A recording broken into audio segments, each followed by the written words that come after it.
Good morning, sir. Good morning. Please take your seat. Thank you, sir. What's your year of birth? 1998, sir. 98. Yes, sir. Okay, you did BSc Physics with a distinction. Did you do MSc or any other study? Sir, only BSc Physics. BSc Physics. That's very good.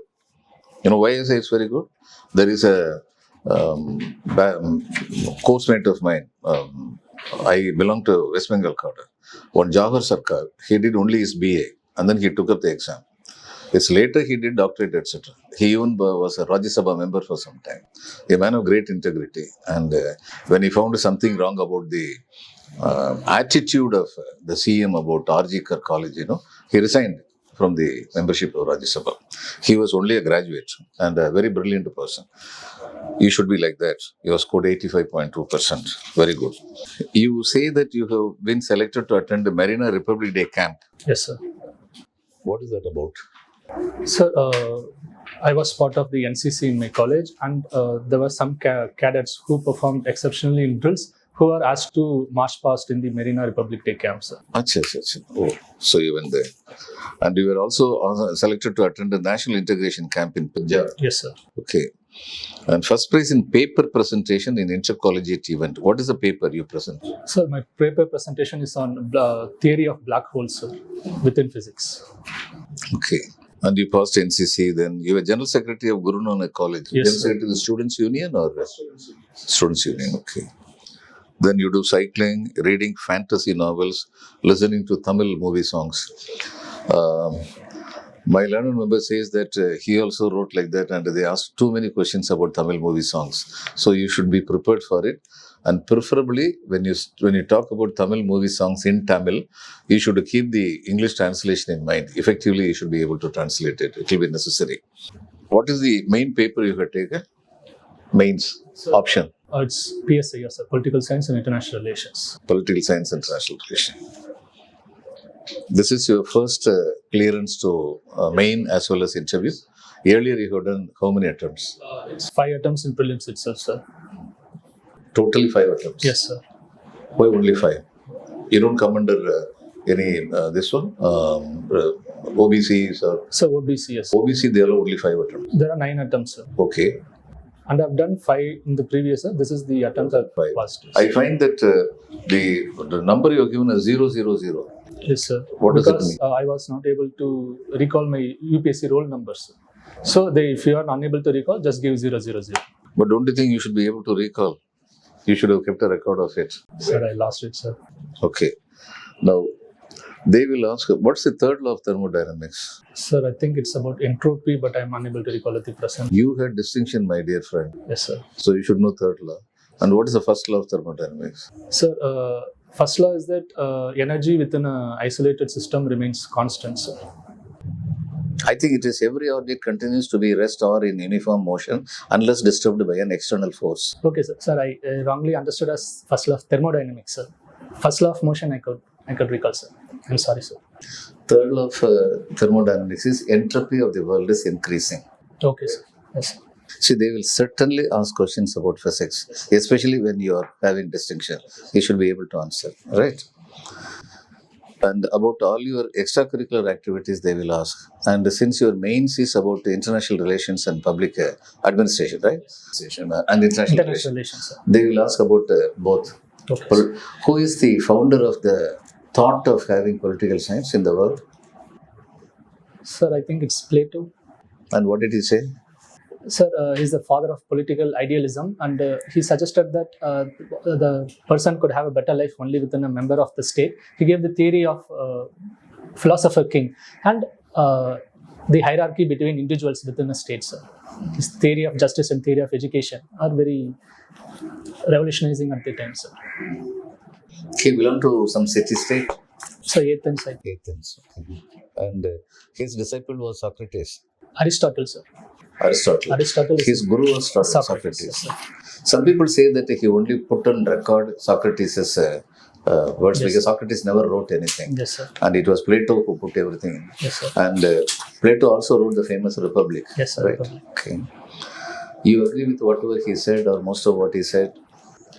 Sir, He was revolutionizing at the time, sir. But I think there are certain issues within its concept, sir. If we could see that in Philosopher King, he more or less leaned toward dictatorship or some type of totalitarian state, which is not applicable to the present democratic system within India, sir. And even in his concept of justice, he more or less prefers some style of caste system, sir. For instance, there are persons who are born to be rulers, who are born to be traders, and there are persons who are born to be of slaves, sir. This concept could not be applicable to the present day social justice scenario, sir. But he had certain revolutionizing ideas, such as the socialization of family, because in his concept of education, sir, he wanted to provide equal opportunity to women also to become Philosopher King, sir. That's something I like about him, but also there are certain concepts which are not appealing to the present context, sir. Kamal Pasha, who was he? Kamal Pasha. Sir, he was the Turkish leader who created the modern secular Turkish state, abolishing the Ottoman Empire, sir. Yes. And how did he do it? By being a Democrat? No, sir. And what did he do? He was what? Sir, he wanted to, he was extremely nationalist, sir, which means Turkish people should more or less identify with the Turkish state rather than the pan-Islamic identity, sir. Therefore, he wanted Turks to primarily be Turks and then Muslims, sir. Therefore, he was a nationalist first and religion was his second preference, sir. Yeah, but was he a Democrat? No, sir. He was very anti-democrat because he banned all the political organizations that were opposing him, and more or less he concentrated power within his own hands, allowing his own word to be the law of the state, sir. So, but still he was a benign dictator. Yes, sir. You could say that, sir. No, Industrial Revolution, when it first came to England, from where the takeoff stage England could achieve, even before they conquered and colonized many parts of the country. At that time, was there democracy in treatment of labor? No, sir. Sir, we could see that within industries there was no concept of labor welfare, because what happened is that most of the people were from villages who were working in the industries in unhuman-like conditions, sir. For instance, they were long working hours. Children were employed in the industries, and this poor working conditions within the Industrial Revolution was some of the concepts which Charles Dickens used to write his novels about, sir. But that made the country take to the takeoff stage in economy. Yes, sir. So don't you think it is good? No, sir, because we could see that though the country progressed in industries, most of the benefits are cornered by a certain elite section of capitalists, and most of the population were poor and they were without any rights, sir. This conditions of England was one of the scenarios which Marx wrote about, and the philosophy of Marxism and socialism is mainly based on the conditions of Industrial Revolution, sir. Therefore, that is not good, sir. So what perhaps needs to be done is not for industry to demand its labor to work for 8 hours or 12 hours or 14 hours, but even if the progress is slow, it should be steady and permanent, which can be achieved only by having an egalitarian system for the worker. Yes, sir. This is what you should say, not me. Right. Okay. But your thought process I like, because I think that you are on the right track. Okay. Thanigaiarasan.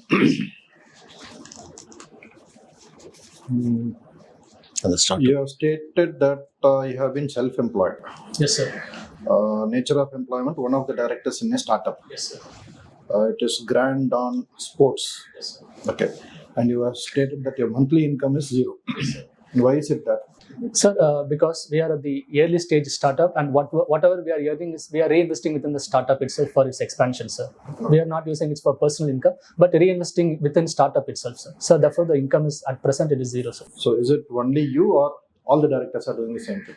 Sir, it's a startup created by my brother and myself only, sir. Only two. Yes, sir. It's at present. It's at the early stage, sir. Today there was a news item saying that the American president has given his consent to withdraw from WHO. Why is it so, and should we also follow suit? Sir, President Trump withdrew from WHO primarily because of his domestic constituencies, because he thinks that national policy on healthcare is being overridden by WHO policy, sir. We could see in his previous tenure of president, he was very anti-vaccine, and he was not very enthusiastic about the WHO curbs on social distancing and other things, sir. Therefore, he thinks that he's a very nationalist perspective. Therefore, he thinks that, sir, within nation, America should have its own health policy and it should not be dictated by the WHO, sir.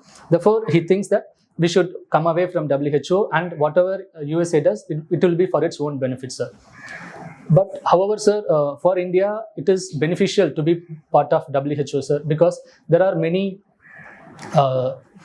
advances which are provided by WHO that is beneficial to India, sir. Because we could see that WHO recently created a campaign about misuse of antibiotics, which India enthusiastically participated, sir. Therefore, at present, India is an enthusiastic partner of WHO, and also it is a leader of the global South, sir. Therefore, as a member of WHO, India could better understand the health issues within the global South and provide solutions for that, sir.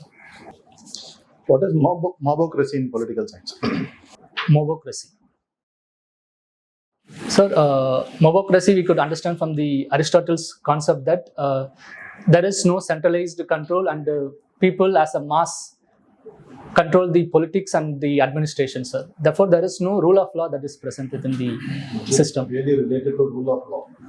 Sir, it is because the opinion of the masses dictates what is present within the politics and administration, and there is no balance that is present. No, it is the dictate of the masses. Okay, Yes, sir. fine. Masses. How is it different from democracy? Sir, within democracy, we have certain checks and balances through the constitution, such as the freedom of speech. Irrespective of what masses think, there is a freedom of speech that will be guaranteed, sir. For instance, we could see within Tamil Nadu, there is a controversy about Vishwarupam movie release. But though it is opposed by majority of certain sections, the court upheld that Constitution provides freedom of speech and it will be upheld, sir. On the other hand, if you could see that in Mobocracy, sir, if some sections feel that this movie is not appealing to themselves, they would ask for its ban, and there is no alternative force that could ensure its release, sir. So, does it mean that we will not be in a position to change our constitution at any point of time? No, sir, certainly not, sir, because Constitution is a living document, but there are certain ideals and values which are present during the national movement and given by our constitutional makers, which are present even in the present context, sir. Even if the masses demand, there are, sir, in the present, we could see that certain sections demand secularism should not be present within our constitution. But the Honorable Supreme Court has suggested that secularism is part of the basic structure of the constitution, and there is no problem in being part of it, sir. So therefore, there is a evolution happening within constitution, but it does not mean, sir, the masses should be obeyed on what it feels to be the right thing, sir. So, what do you mean by democracy? Rule of majority. Yes, sir. So, isn't it apt to say that democracy is another form of mobocracy? So certainly, sir, within democracy, we find certain mobocracy within itself. For instance, we could see that in the Maharashtra and Tamil Nadu, there are some subsidies that are provided to the women through monthly subsidies that are provided to 1,000, 2,000, which are more or less inspired by the majoritarian agenda, sir. Because we could see in Maharashtra election itself, the Ladki Behan scheme that created a massive winnability factor for the BJP, sir.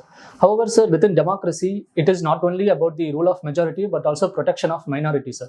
There are certain elements within the constitution as well as within the society that must be protected irrespective of the opposition from the majority section, sir. For instance, we could see that in Sabarimala case, majority of Kerala population protested against entry into Sabarimala, but the Supreme Court, based on the constitutional principles, asked women to be permitted to enter into Sabarimala, sir. So therefore, even though people have the first right within a democracy, there are certain checks and balances to ensure democracy sustains, sir. Are you correct in saying that Supreme Court has permitted women to enter Sabarimala? Yes, sir. Has it given a final verdict? Sir, it is at present review, but the 2018 verdict asked the government to facilitate women to enter into Sabarimala. But we could consider that the majoritarian impulse that women should not be entered into Sabarimala even prevented the Supreme Court verdict from being implemented, sir. Since you referred to Tamil Nadu and Maharashtra example of certain subsidies being provided to women, how is this provision of subsidy to certain segment of the population bad in your view? Because you said it is being done by the democratically elected majority government. So why do you feel that the others who are not getting this are put at a disadvantage? Why do you feel so? And is it wrong? what is being extended?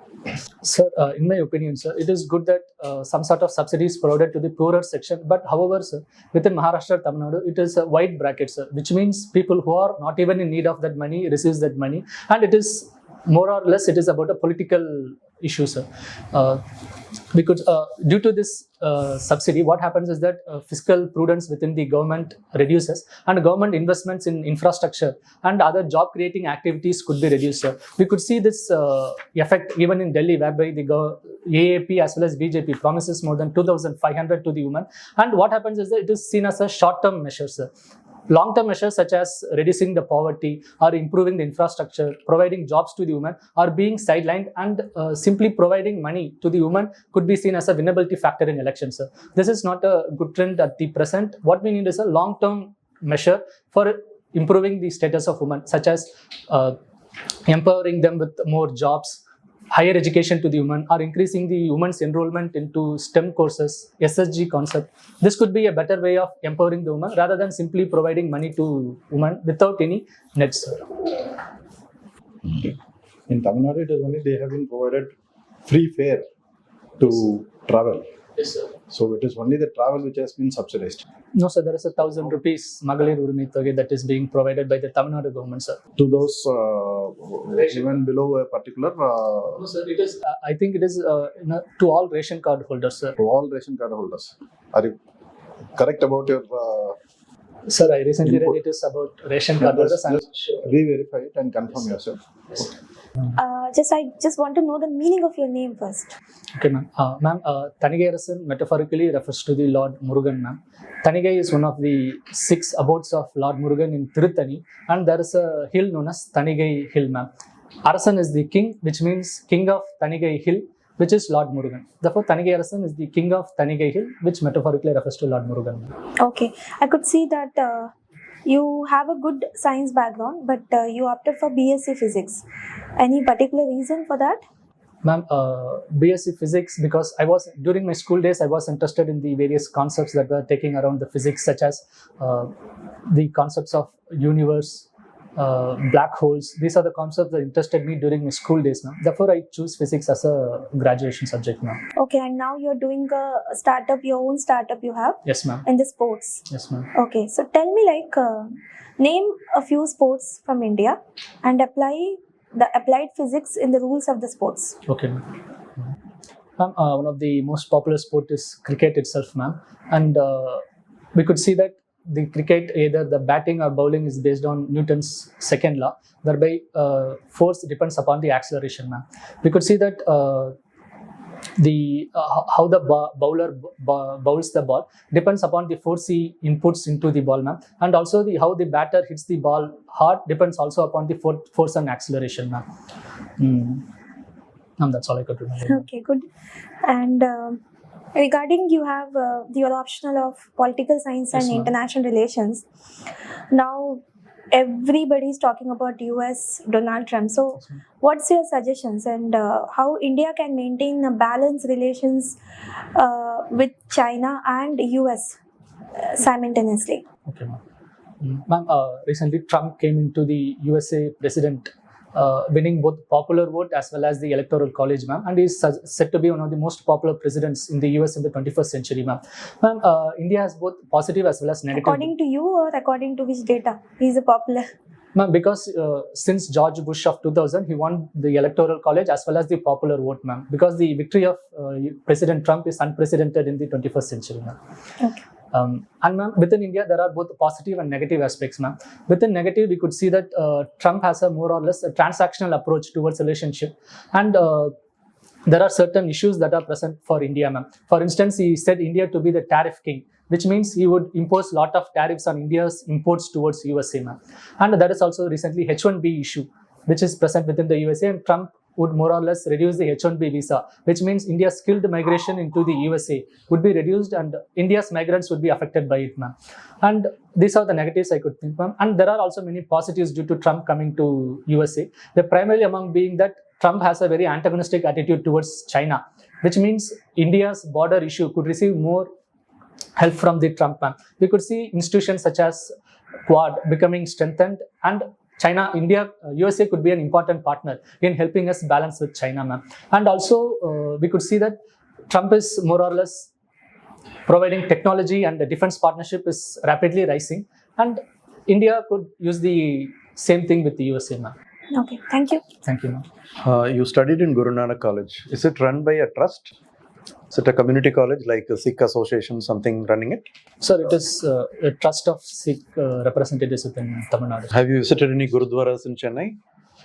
Sir, I visited one in T Nagar, sir.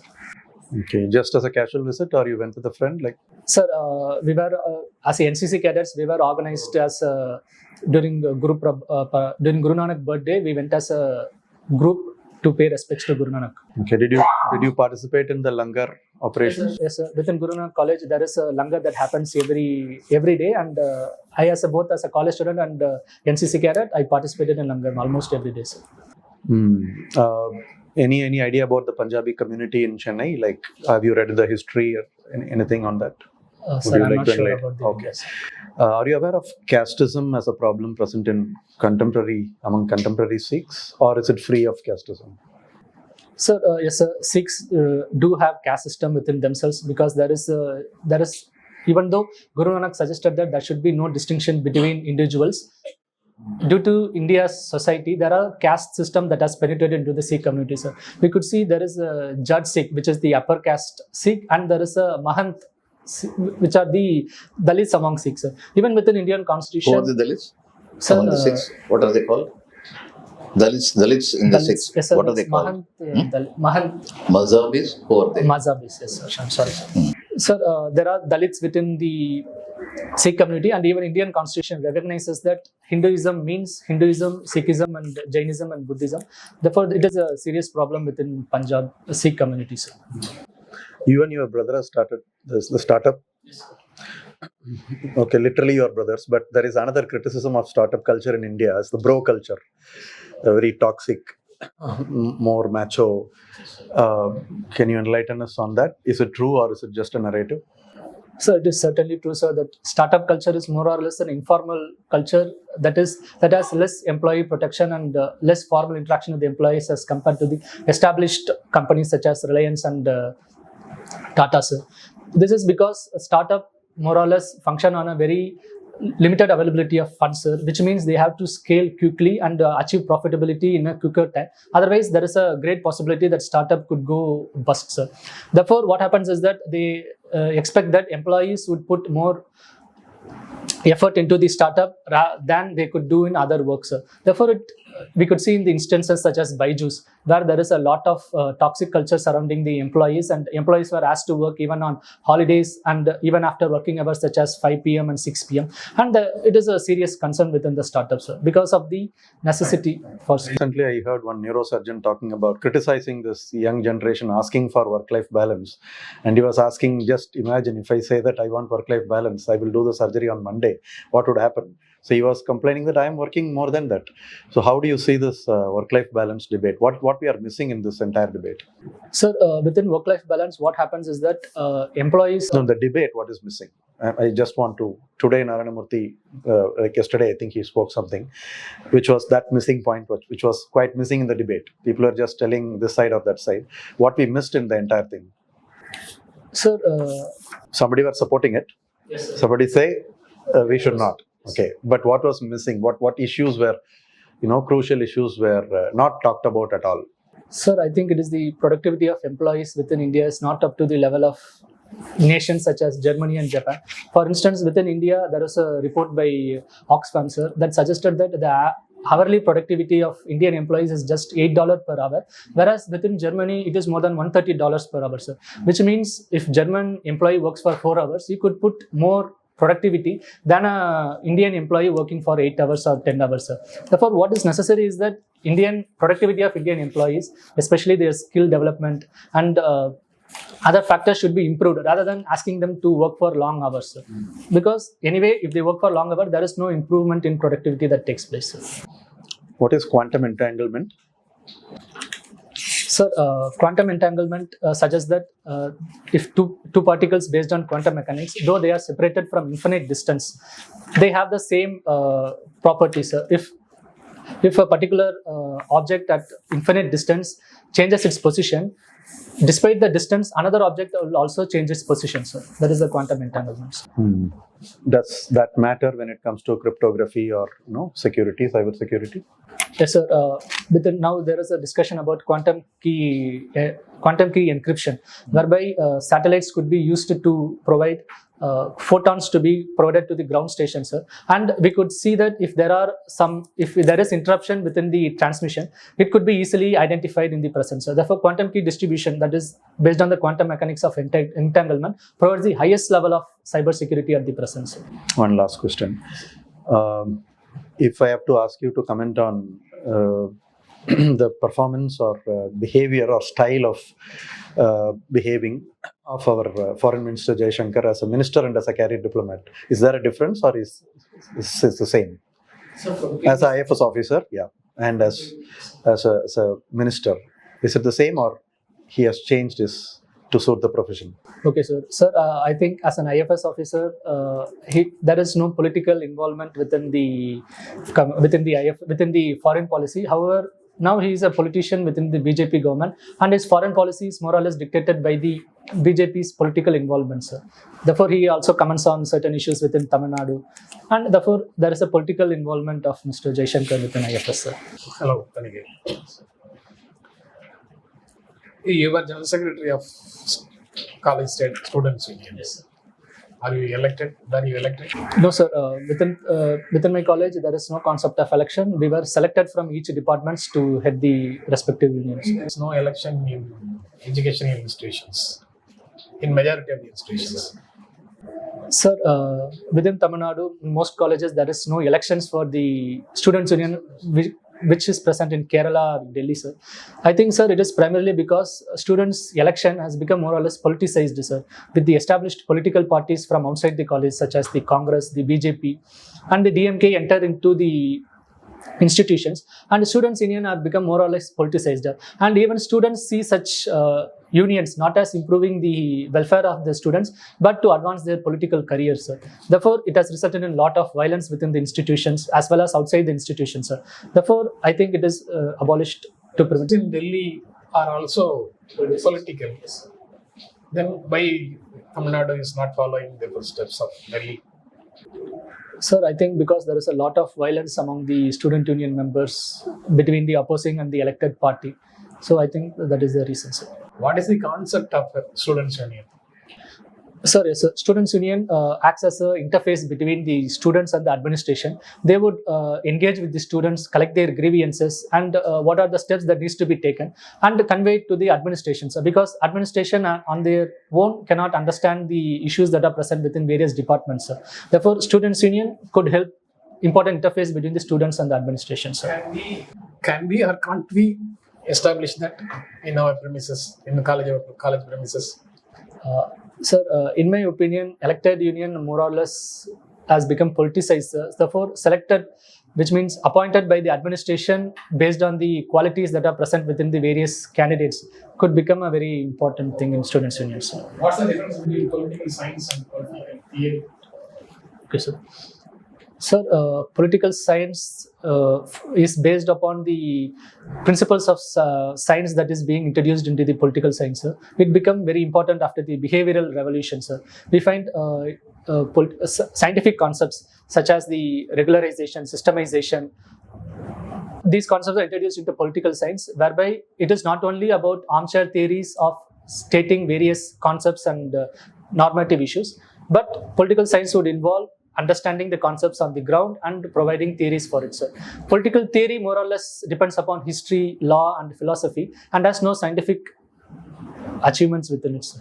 What's the importance of justice, liberty, equality as prescribed in our constitution? Okay, sir. Sir, we could see before the constitution, India is home for various inequalities, such as the atrocities that is committed against the Dalits or tribals, or the status of women within India is very poor, such as there is female infanticide, there is sati that is taking place. However, Constitution as a revolutionary document introduced the concepts of justice, liberty, equality, and fraternity, whereby every citizen, irrespective of his gender, race, language, would be provided equal status before the Constitution, sir. Therefore, everyone can have an equal claim upon the nation, and the nation would also protect everyone irrespective of their difference. What's your opinion on nota voting mechanism? Sir, nota could be nota is a significant improvement within the political system, sir, because there are some people who feel that there is no candidate who could better represent their interest, sir. But without a nota, what happens is that voters do not go to polling booth and vote for the desired candidates. With the nota, what happens is that voters could express their dissension as well as the disagreement with the candidates by voting for nota, sir. It acts as an important character assessment of the candidates that are present in the election, sir. What do you understand by cooperative federalism? Sir, cooperative federalism is more talked about in the 1990s, whereby center and the states would cooperate with each other for the welfare of the people, sir. We could see that central government are motivating the states to come forward with various proposals for investments, sir. Within Tamil Nadu, we have Investor Summit. Within Gujarat, we have a vibrant Gujarat Summit, and center helps organizing these various summits. Therefore, cooperation between the center and the state for the welfare of the people is cooperative federalism. We are having some issues in union and states relationships. In Tamil Nadu also there are certain things. Can you name 3 of it? Sir, first thing I could think of is the issue of the governor becoming more and more politicized, and rather than acting as a constitutional head of the state, he is alleged to be acting as the agent of the center, sir. We could see that within Tamil Nadu there was a NEET abolition bill that has been passed by the state legislative assembly, supported by all parties, but the governor refuses to give assent to it. This is a serious issue between governor and the government, sir. Even in the recent times, we could see that governor walked out of the state legislative assembly, suggesting that Tamatai Vartha was played in the first rather than in the last, sir. Second issue I could think of is that issue of fiscal federalism, sir. We could see that based on the Finance Commission recommendations, 2011 population is being suggested for distribution of revenue, and the states like Tamil Nadu, where population has decreased due to their exceptional population control strategies, are getting reduced finances due to this concept, sir. You talked about providing income to women in Tamil Nadu and Maharashtra.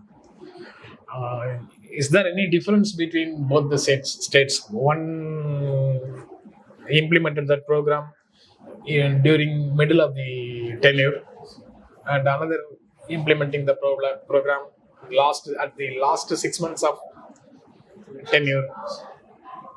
Both are same. Do you think both are same? Sir, though there is some aspect of welfare that is involved in providing money to the women, who are one of the labor force participation rate of women is very low, sir.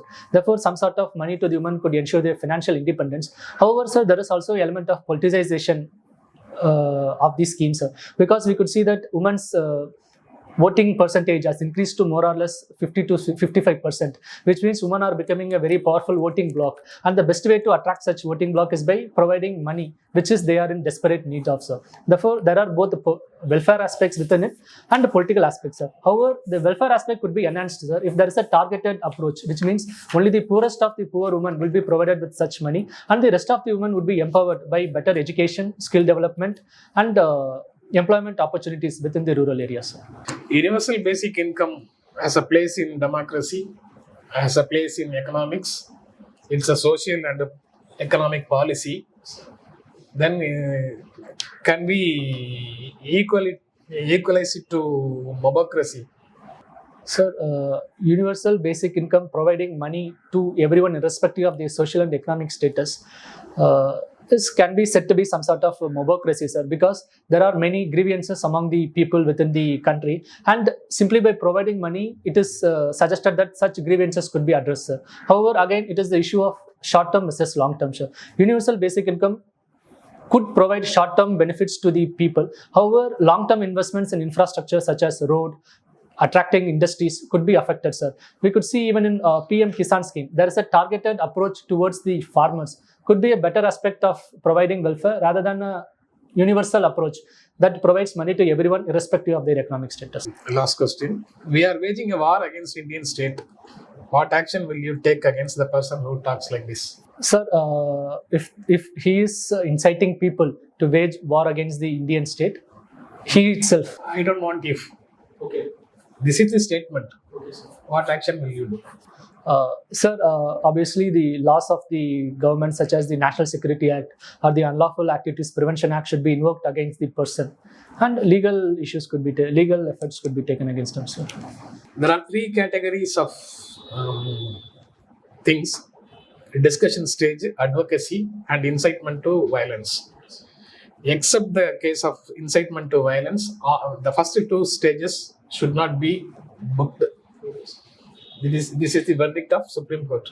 Then, how can you take action against this? Sir, if that is the case, I would organize a anti-radicalization committee, sir, whereby whatever he is saying that the war should be waged against the state, there will be social media campaign around the negatives of waging such war and creating awareness among the society that such person should not be believed. More or less, information and educational campaigns is more enough for in such stage, sir, unless it goes to the incitement stage where laws could be invoked against him, sir. Thank you. Okay, thank you, sir.